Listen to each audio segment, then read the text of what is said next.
Pagbasa sa Aklat ng Kawikaan, Kabanata 13, talata 1 hanggang 25.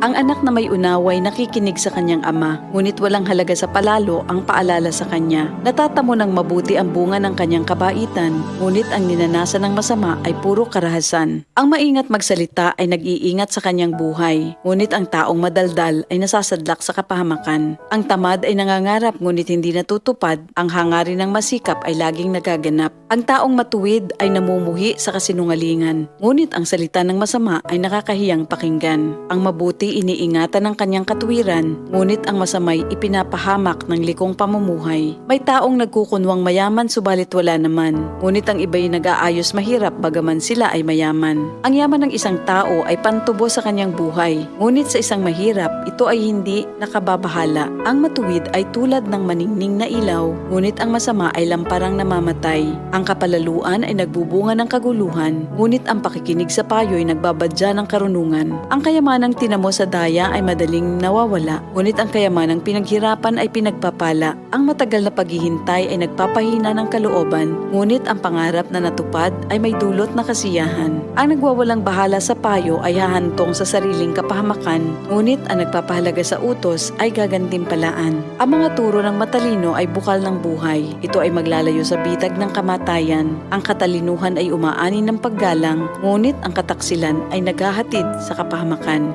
Ang katalinuhan ng isang tao ay nakikita sa kanyang gawa. Sa kilos ay nakikilala ang taong walang unawa. Ang masamang tagapagbalita ay lumilikha ng kaguluhan, ngunit ang mabuting tagapamagitan ay lumulutas ng alitan. Kahihiyan ng kasasadlakan ng hindi nakikinig sa saway, ngunit ang tumatanggap ng payo ay mag-aani ng karangalan. Ang pangarap na natupad ay may dulot na ligaya, ngunit ayaw iwan ng masama ang kasamaan niya. Ang nakikisama sa may unawa ay magiging matalino, ngunit ang kasama ng mangmang ay masusuong sa gulo. Ang hinaharap ng masama ay kahirapan sa buhay, ngunit sagana ang pagpapalang sa matuwid ay naghihintay. Ang matuwid ay nag-iiwan ng pamana hanggang sa kaapu-apuhan, at sa matuwid na uuwi ang naipon ng isang makasalanan. Ang bukid ng mahihirap may pangakong kasaganaan, ngunit ito'y nasasayang dahil sa kawalan ng katarungan. Mapagmahal na magulang, anak ay dinidisiplina. Anak na di napapalo, di mahal ng magulang. Ang matuwid ay sagana sa lahat ng kailangan, ngunit ang masama ay palagi namang nagkukulang.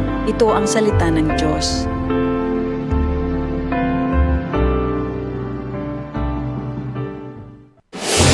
Straight to the point. Diretsahang usapan sa isyu ng bayan. Straight to the point. Kasama ang Birador, Aljo Bendijo, Tito Aljo Bendijo, Basta Balita at komentaryo. Straight to the point. Straight to the point. Araw-araw tuwing alas 7:30 hanggang alas 9 ng umaga sa DCXL News. Live sa radio at online. DCXL News, ang himpilan ng RMN.